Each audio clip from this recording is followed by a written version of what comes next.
humano. O corpo humano tem 70% de água e 30% de matéria sólida. O planeta Terra também tem 70% água e 30% de terra seca. Então é uma tipologia do ser humano. Glórias a Deus. Então Deus começa o milagre já mostrando lá a situação do homem. Então vamos falar mais um pouco, irmãos.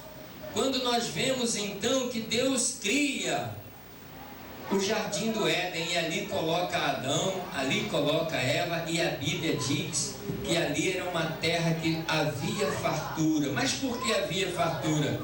Porque Deus lá no jardim colocou um rio que se dividia em 4 e que regava toda a terra. Onde existe água, existe fartura. Onde existe seca, existe miséria. O crente que é farturento, irmãos, espiritualmente falando, ele é cheio da água que é a palavra. O crente mesquinho espiritualmente, irmãos, ele não tem nada da palavra de Deus. E tudo, irmãos, a razão da fartura é água, a razão da miséria é escassez de água. Aleluias. Vamos mais à frente, irmãos, vemos no capítulo 6 de Gênesis que o homem se corrompeu, de maneira que Deus disse: olha, vou destruir todo ser que respira da face da terra. Noé constrói a arca, vem o dilúvio, Deus destrói todo ser que respira, exceto aqueles que estavam na arca. Aleluias. Ontem eu estava falando sobre a arca, nós na arca, né, irmão? Coisa terrível, irmãos. Cada um tem uma característica, cada um tem um jeito de ser, mas fazer o que, irmão? Não posso pular fora da arca? Já pensou o cabrito com nojo do gambá, mas tem que ficar ali dentro. Aleluias! Nós estamos dentro da arca e a palavra de Deus diz, irmãos, que 377 dias depois, a arca repousou sobre o cume do Monte Ararat. E o Noé então desceu com a sua família, com os animais. Embaixo, todo ser vivente que respirava havia morrido. Sabe o que quer dizer isso para nós, irmãos, nessa outra ilustração? Um dia esta palavra vai nos dar o privilégio de nós estarmos nas alturas, nas mansões celestiais. E esta mesma palavra vai condenar este mundo miserável no qual nós estamos vivendo, no pecado, na prostituição, no crime, nas drogas, e que não querem compromisso com a palavra de Deus. Aleluia. Então tudo Deus aí está trabalhando através da água. Nós damos um pulo mais à frente, nós encontramos um homem que teve a sua história marcada pela água, Moisés. Moisés, seu nome quer dizer tirado da água. Moisés, recém-nascido, ameaçado de morte, sua mãe o colocou num cesto nas águas do rio Nilo, e a filha de Faraó retira Moisés e cria Moisés como seu filho. 40 anos depois, Moisés tem um problema e tem que fugir do Egito e vai para Midian. Aleluia. Chegando em Midian, irmãos, ele só não morreu de sede no deserto porque ele encontrou um poço de água e ficou ali. Logo vem as filhas de Jetro para dar água para o rebanho, e quando elas chegam os pastores midianitas e querem agredir as filhas de Jetro. Moisés já arruma uma confusão por causa de água. Aleluia. 40 anos depois, Moisés volta ao Egito. A sua primeira maravilha realizada no Egito, transformar a água em sangue. E depois das maravilhas, Moisés sai com o povo, mas chega, depois da sua saída, a primeira dificuldade, as águas do Mar Vermelho. Mas Deus opera o milagre, o povo atravessa. Chega do outro lado, o povo reclama porque a água não servia para se beber. Então, Senhor, o que é que eu faço? Moisés pega aí esse lenho aí, joga nessas águas que elas ficarão saradas. Moisés vai lá e pega a lenha, joga na água, as águas são saradas e o povo bebe. Mais à frente o povo vem de novo. E aí, Moisés? Olha, Moisés, fala o seguinte: tu vai lá agora e fere a rocha que vai sair água. Moisés foi lá e curou o estresse. Ele falou: para bater comigo, eu já estou há muito tempo a fim de dar umas pancadas. Chegou lá na rocha e Saiu água, o povo bebeu. Mais à frente, lá veio o povo de novo. Ei, Moisés, e aí? O povo, irmãos, não é brincadeira não, só misericórdia. Aí o povo, e aí, Moisés? Senhor, e agora? Agora tu vai lá e clama. Tu não fere a rocha não, tu clama que vai sair água. Moisés já estava tão... Ele chegou lá, se esqueceu, feriu a rocha, e por causa da água ele não entrou na terra prometida, por ter ferido a rocha. Irmãos, eu fico imaginando o seguinte, também não era fácil não. A congregação que nós estamos começando um trabalho, pastora, alguns irmãos já estiveram lá, uma congregação pequenininha, não cabe nem um banco de mais de 2 metros, é pequenininho mesmo. Estamos esperando Deus alargar, né, o nosso espaço lá. Irmão, cada fio desencapado que já passou por ali, eu imagino, irmão, Moisés com 650 mil barbados atrás dele reclamando de tudo. Moisés, quero água. Moisés, esse pão. Moisés, mas cadê a cebola? Moisés, mas eu estou com vontade de comer tempero diário. Moisés, não tem carne aí não? E Moisés já estava, irmão, imagine a situação dele, 650 mil, fora mulheres e crianças. Eu com uns 3 ou 4 fios desencapados que passou lá, eu já fiquei... Eu não sei nem se eu tenho pavio. Alguém disse que tem pavio curto, eu não sei nem se eu tenho pavio. Mas graças a Deus foram embora, então por aí, uma hora Deus faz a obra. Então Moisés, irmãos, teve a sua vida marcada pela água. Aleluia!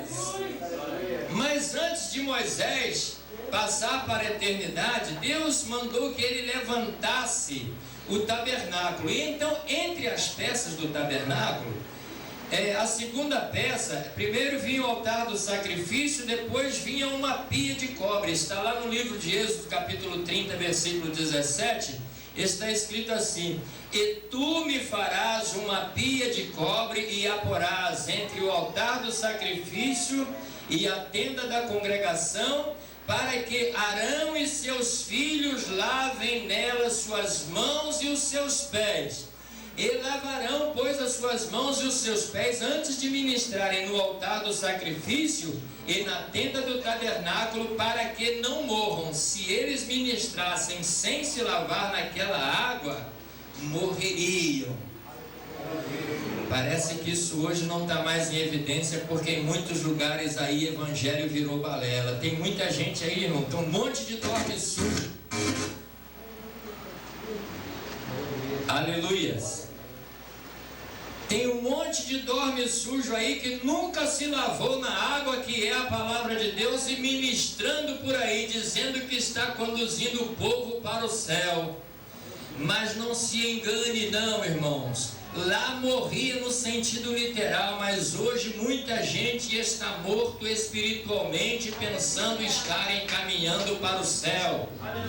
Está escrito lá no Apocalipse, na 5ª carta, quando o Senhor envia uma carta à igreja de Sardes, ele diz assim: tu dizes que estás vivo, mas não sabes que estás morto. Irmãos, não vá pelo emocionalismo não, mas irmão, passei lá, você tinha que ver, que glória. Vai lá no Maracanã que tu vai ver um monte de emocionalismo lá também, torcendo pelo Flamengo, pelo Vasco, pelo Fluminense. É só emocionalismo, irmãos. Mas quem realmente sente a glória de Deus, houve mudança na sua vida, no seu comportamento. Aleluias. Então, irmão, não se deixe enganar por isso não. Vamos a mais à frente, nós vemos um homem, um general famoso, Naamã. Naamã era um general famoso da Assíria, só que ele tinha um problema sério, era leproso. E uma jovem que havia sido levada como escrava das terras de Israel, uma judia, ela disse certo dia para a sua senhora: ah, se o meu Senhor estivesse lá em Israel, certamente o homem de Deus o restauraria desta lepra. Quando Naamã soube dessa notícia, ele pegou cartas imediatamente com o rei e partiu para Israel. Chegou lá em Israel, foi ao rei O rei leu aquela carta. Olha, o meu rei lá da Síria mandou que eu viesse aqui para você me curar dessa lepra. O rei rasgou suas vestes e disse: olha, por acaso eu sou Deus para te restaurar dessa lepra? Você está querendo confusão comigo? Eu não tenho não posso fazer nada por você. Eliseu, quando soube, mandou um recado para Naamã dizendo assim: olha, manda que Naamã venha até a mim, e ele vai saber que há profeta de Deus em Israel. Aleluia. Naamã veio, mas só que ele veio com um pensamento torto. Ele era um homem que estava acostumado a ser reverenciado como grande general. Todo mundo tirava o chapéu para ele, todo mundo reverenciava, se inclinava, se curvava. E ele já veio pensando, talvez, bom, vou chegar lá, aquele profetinha já vai vir andando de 4 pés para o meu lado, me reverenciando, e vai tocar na minha enfermidade, nas minhas chagas, e vai me restaurar a minha saúde. Mas ele se enganou, irmãos, porque o caminho para a exaltação é a humilhação. Eliseu, quando soube que Naamã vinha, ele mandou um recado, não foi nem até ele: olha, manda ele lá no Jordão e dá 7 mergulhos que ele vai ficar curado. O quê? 7 mergulhos no Jordão? Diga para esse profetinha que lá na minha terra, na Assíria, em Damasco, tem rios de águas cristalinas, e eu venho aqui para tomar banho nesse rio barrento, de água barrenta. Eu vou embora, vou-me embora. Mas quando ele vai, chega alguém: meu senhor, se te pedisse uma coisa mais difícil, o senhor não faria? Não, eu faria. Então vai lá, mergulha 7 vezes, o que é que você vai perder? Estava mais sujo do que a água do Jordão, irmão, estava cheio de maior. Aí ele foi: 1, 2, 3, 5, 6, 7. E a palavra de Deus diz que no 7º mergulho a sua carne estava limpa como a carne de uma criança. Sabe, irmãos, o que eu tiro para mim nessa palavra? O inferno vai ficar cheio de gente bonzinho. Sabe, eu não preciso ser crente não. Olha, eu sou tão bom. Quando eu morrer, o meu lugarzinho já está lá no céu. Olha, eu pago minha prestação em dia, sou bom marido, sou bom filho, sou bom pai, sou bom isso, sou bom aquilo. Eu não preciso estar na igreja. Mas a palavra de Deus diz que se nós não vivermos mergulhados neste rio que é a palavra de Deus, de maneira nenhuma nós vamos entrar no céu pelas portas. É preciso estarmos, irmãos, todos os dias mergulhando e nos lavando da nossa lepra, que é o pecado, para nós entrarmos no céu pelas portas. Glórias a Deus. O salmista disse no Salmo 1, ele diz assim: bem-aventurado o varão que não anda segundo o conselho dos ímpios, não se detém no caminho dos pecadores e nem se assenta à roda dos escarnecedores. Antes tem o seu prazer na lei do Senhor, e na sua lei medita de dia e de noite. Pois será como a árvore plantada junto a ribeiros de águas, e que produz o fruto na estação própria, cujas folhas não caem, e tudo quanto fizer prosperará. Aleluia. Irmãos, o crente só é uma árvore frutífera quando ele está plantado aqui, junto a ribeiros de águas. Fora disso, irmãos, é um monte de galho seco andando por aí. Infelizmente, irmão, quanta gente está enraizada em outras coisas. Nós temos uma mensagem que fala sobre isso. O povo, ao invés de se enraizar na santificação, se enraizou no pecado capital. Ao invés de se enraizar no bom pastor que dá a vida pelas ovelhas, se enraizou no rei do gado. Ao invés de se enraizar, pensar nas coisas que são de cima, na cidade prometida para nós, se enraizou, irmãos, na terra nostra. O diabo levou o crente para os quintos dos infernos, para o beijo do vampiro, para o porto dos milagres, para um monte de miséria por aí. Irmão, tu não vai produzir frutos desse jeito, não. Tu tem que estar enraizado nas águas, que é a palavra